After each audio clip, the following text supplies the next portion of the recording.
நல்லா ஞாபகம் இருக்குது. 17 வயசு, ரொம்ப கஷ்டப்பட்டு என் ஃப்ரெண்ட்ஸ்கிட்ட வந்து 3 சரோஜதேவி புக், செக்ஸ் புக் வாங்கிட்டு வந்தேன். ரொம்ப கஷ்டம், அது கிடைக்கிறது ரொம்ப கஷ்டம். அது பெரிய அண்ணாங்கள்லாம் சொல்லி அப்படி இப்படி, ஏன்னா ஒரு புக்கு படிக்கணும்னா 3 புக் வாங்கிட்டு வந்து அதை வந்து ஒழிச்சு வச்சு,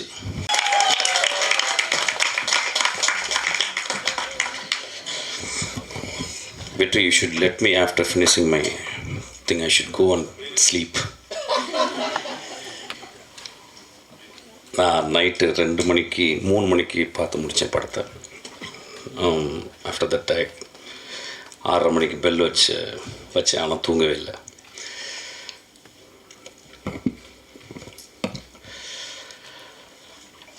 இரண்டாம் உலகப் போரில்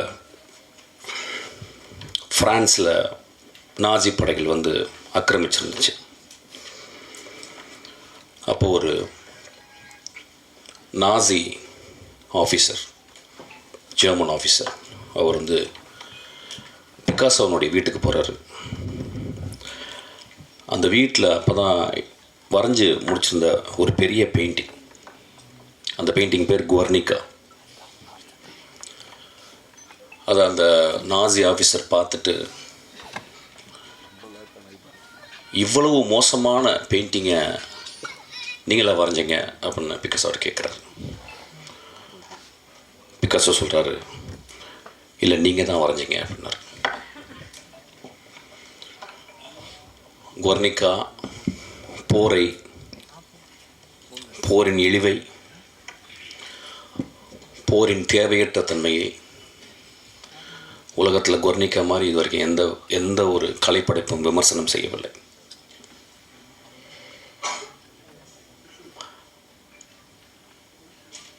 இதை வந்து நான் வயலன்ஸ் அப்படின்ற ஒரு புக்கில், ஜிசக்குடைய புக்கில் இப்போ நான் சமீபத்தில் படித்தேன். இந்த மேடையில் என்ன பேச வர போகிறேன் அப்படின்னு வழக்கம் போல் நான் என்ன பேச போகிறேன் எனக்கு தெரியல. It is going to be whatever comes, it's going to be again a performance.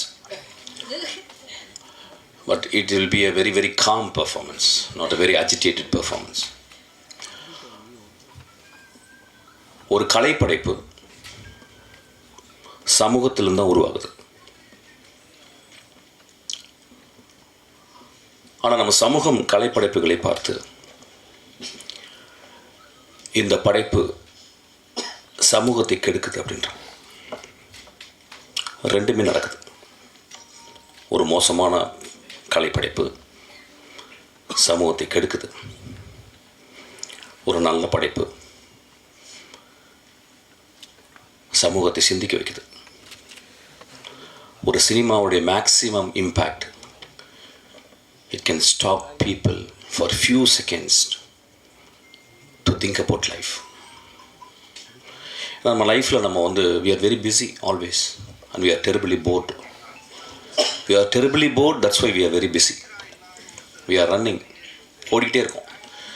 அப்போ ஒரு தியேட்டருக்குள்ள ஒரு 2.5 மணி நேரம் போய் உட்காந்து ஒரு படத்தை பார்க்கும்போது, அந்த படம் பார்க்கும்போது நம்மளுடைய சித்தாந்தங்கள், நம்மளுடைய ஐடியாலஜிக்கல், நம்மளுக்கு பிடித்தவை, நம்ம சின்ன வயசுலேருந்து வளர்ந்த நம்மளுக்கு அப்பா அம்மா, இந்த சமூகம், மதம், ஜாதிகள் சொன்ன இந்த சித்தாந்தங்களை அந்த கலைப்படைப்பு கேள்வி கேட்கும்போது, எதிர்க்கும் பொழுது நம்மளுக்கு பெரிய கோபம் வருது. இந்த கோபம் நியாயமானது தான், இந்த கோபம் நியாயமானது. ஆனால் நம்ம நல்லா புரிஞ்சுக்கணும், அந்த கலைப்படைப்பை எடுக்கிற அந்த மனிதன் எப்படியாப்பட்ட படைப்பை எடுத்திருக்கான் பாருங்கள். இந்த 100 வருஷத்தினுடைய தமிழ் சினிமாவை நீங்கள் ஒத்து பார்த்தீங்கன்னா, ஒரு சல்லடையில் போட்டு சலித்து பார்த்தீங்கன்னா எத்தனை படங்கள் தேரும், எவ்வளவு கோடிகள் ஒழுக்கமில்லாத படங்களுக்கு நம்ம வந்து கொட்டியிருக்கோம், எத்தனை மோசமான படங்களை நம்ம பார்த்து கைத்தட்டியிருக்கோம், விசில் அடிச்சிருக்கோம். அப்போ நம்ம மனசுக்குள்ளே கொஞ்சம் தர்மத்தோடு பேசணும்னு, விமர்சனம் செய்வதற்கு எல்லோருக்கும் உரிமை உண்டு. ஒரு சொசைட்டி இல்லை எவ்வளவு விமர்சனம் இருக்கோ அந்த அளவுக்கு சொசைட்டி ஹஸ் காட் அ ஃப்ரீடம்னு புரிஞ்சுக்கணும். ஆனால் அந்த விமர்சனம் ரொம்ப ஷார்ப்பாக இருக்கலாம், கிள்ளலாம், சின்ன பின்னில் குத்தலாம், ஒரு சின்ன துளி ரத்தமும் வரலாம். ஆனால் அந்த விமர்சனம் கழுத்தை துண்டிக்கக்கூடாது. அதுவும் ஒரு கலைஞனுடைய கழுத்தை துண்டிக்கக்கூடாது. இந்த படத்தை பற்றி நிறைய விமர்சனங்கள், சென்சாரில் பெரிய போராட்டம், அந்த படத்துலேயே தெரியும். There are many places it is choppy. I could see that it was chopped. அதை சென்சார் பண்ணுறதுக்கு உரிமை இருக்குது. அந்த சென்சாரில் இருந்த மனிதர்கள் அதை பண்ணுறதுக்கு உரிமை இருக்குது. அப்படியே அந்த படம், அந்த கலைப்படைப்பு கொஞ்சம் தப்பிச்சிருச்சு. நான் கலைப்படைப்புன்னு நீங்கள் என்ன சொல்லணுன்னா, நான் வருஷா பண்ணது மட்டும் கலைப்படைப்புன்னு சொல்ல, எல்லா படங்களும் சொல்கிறேன்.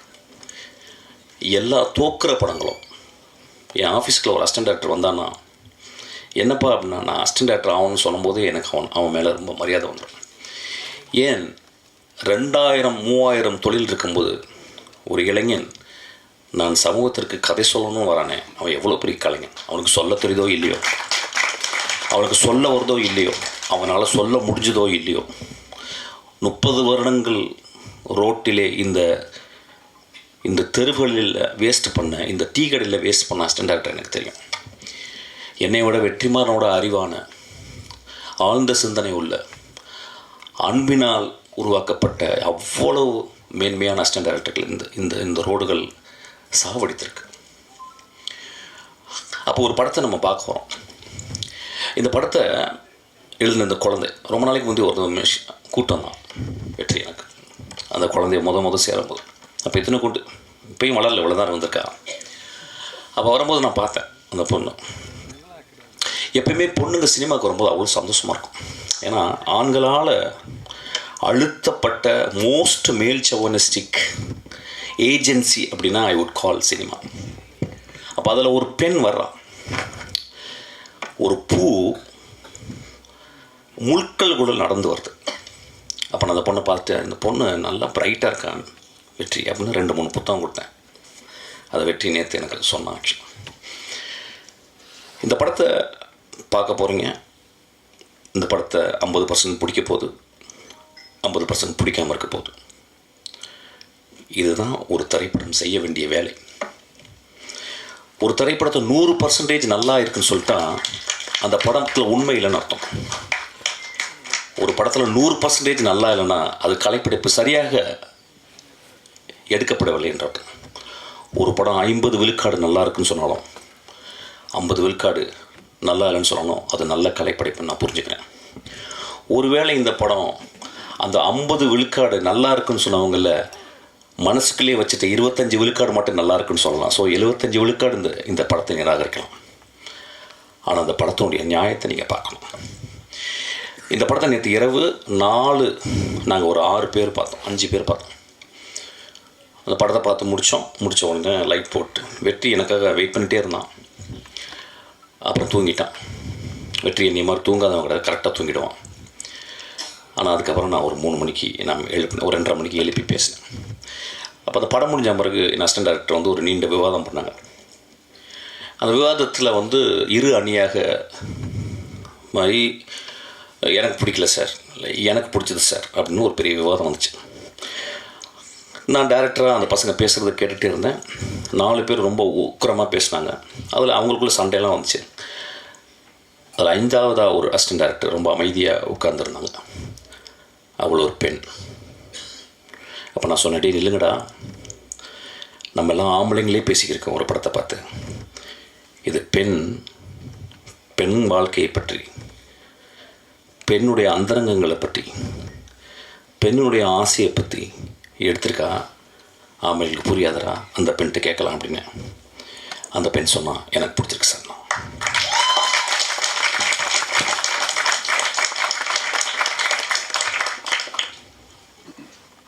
இந்த படத்தை ஏன் வந்து வர்ஷா பேட் கேர்ள்னு வச்சா,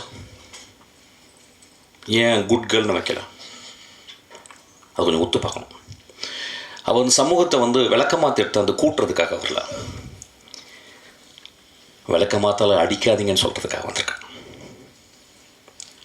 ஏன் அவள் வந்து குட் கேர்ள்னு வைக்கல, பேட் கேர்ள்னு வச்சானா அந்த அந்த கதாசிரியன், அந்த குழந்தைக்குள்ள கதாசிரியன், அந்த குழந்தைக்குள்ள வாழ்க்கை அனுபவம், அந்த குழந்தை சந்தித்த மோசமான தருணங்கள், இதெல்லாம் ஒரு பெண்ணை எப்படி பண்ணுது அப்படின்றதுக்கு ரொம்ப மனசுலேருந்து ஆழமாக எனக்கு தெரியும். ஒரு படத்துக்கு டைட்டில் வைக்கிறதுக்கு 6 மாதம் ஆகுது எனக்கும் வெற்றிக்கலாம். ஆனால் ஒரு பெண் வந்து நான் ஒரு பேர்ட் கேர்ள்னு சமூகத்தில் சொல்லியிருக்கேன். என்னை பேர்ட் கேர்ள் நீங்கள் சொல்கிறீங்களே, நீங்கள் கொஞ்சம் ஒத்து பாருங்கள், என்னை கொஞ்சம் ஒத்து பாருங்கள், என் வாழ்க்கையை ஒத்து பாருங்கள். உங்களுக்கு 30 நாட்கள் ஓடி போகுது, என் 30 நாட்கள் உங்களை மாதிரியா ஓடுது? எத்தனை நாட்கள் என்னை வீட்டுக்குள் அடக்கி இருக்கிறீர்கள்? எத்தனை நாட்கள் என் பூஜை அறைக்குள் வரவிடாமல் என்னை அழைக்கிறீர்கள்? எத்தனை நாட்கள் நான் வாய் பேசக்கூடாது என்று சொல்கிறீர்கள்? எத்தனை நாட்கள் நான் வேகமாக நடக்கக்கூடாது என்று சொல்வீர்கள்? அப்படின்னு ஒரு கேள்வி கேட்டிருக்கேன். இந்த கேள்வி ஒரு பெரிய கலைப்படைப்பின் அல்லது ஒரு பெரிய தர்மத்தில் இருந்து எழுந்த கேள்வி அல்ல. ரொம்ப சிம்பிளான கேள்வி, ரொம்ப எளிமையான கேள்வி. எனக்கு நல்லா ஞாபகம் இருக்குது. 17 வயசு, ரொம்ப கஷ்டப்பட்டு என் ஃப்ரெண்ட்ஸ்கிட்ட வந்து 3 சரோஜதேவி புக், செக்ஸ் புக் வாங்கிட்டு வந்தேன். ரொம்ப கஷ்டம், அது கிடைக்கிறது ரொம்ப கஷ்டம். அது பெரிய அண்ணாங்கள்லாம் சொல்லி அப்படி இப்படி, ஏன்னா ஒரு புக்கு படிக்கணும்னா 3 புக் வாங்கிட்டு வந்து அதை வந்து ஒழிச்சு வச்சு கிட்டத்தட்ட 1 மாதம் எங்கள் அம்மா என் வீட்டை விட்டு வெளியே போகிறதுக்கு வெயிட் பண்ணிகிட்டே இருக்கேன்.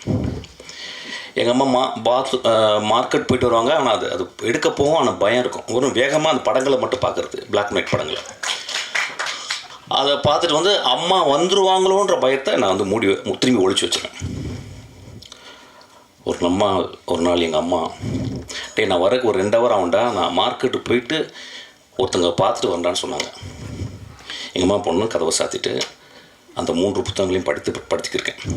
செக்ஸ் புக் படிக்கிறேன். 17 வயசு பையனுடைய கேள்வி, 17 வயசு பையனுடைய காமம், 17 வயசு பையனுடைய வாழ்க்கையை புரிந்து கொள்ள வேண்டும் என்று வருது. 17 வயசு பையனுடைய கீழ்மையும் சொல்லலாம். அப்போ படிச்சுக்கிட்டே இருக்கும்போது யாரோ கதவை தட்டிட்டாங்க. நான் யாருன்னு கேட்டேன். எங்கள் அம்மா. என்னென்னா, பர்ஸ்லேருந்து காசு எடுத்து போக மறந்துட்டேன். நான் உடனே அந்த புத்தகம் என்ன பண்ணுன்னு தெரில. எங்கள் வீடு பெரிய வீடு, ரொம்ப வறுமையான வீடு, சின்ன வீடு, ஒரு ரூம் தான். அப்போ ஒரு டேபிள் இருந்துச்சு, டேபிள் மேலே ஒரு டைனோரா டிவி இருந்துச்சு. அந்த டேபிளுக்கு அந்த பக்கம் கேப்பில் அந்த 3 புத்தகங்களை போட்டு விட்டேன். உடம்பெல்லாம் வேர்த்துருச்சு. எங்கள் அம்மா திறந்து பார்த்து, என்னடாச்சு? இல்லைம்மா, எனக்கு ஒரு மாதிரி ஜுரம் அடிக்கிற மாதிரி வெளியே ஓடிட்டேன். வெளியே ஓடி ஒரு 3 மணி நேரம் கிரிக்கெட் விளையாட போயிட்டேன். பக்கத்தில் உட்லண்ட்ஸு, அந்த பழைய உட்லண்ட்ஸ், அங்கே கிரிக்கெட் விளையாட போயிட்டு சாயங்காலம் ஒரு 6 மணிக்கு வரேன். வந்தால் எங்கள் அம்மா வெளியே ஏதோ கூட்டிகிட்டு இருக்காங்க. நான் உள்ளே போகிறேன். பார்த்தா எனக்கு பெரிய ஷாக்கு.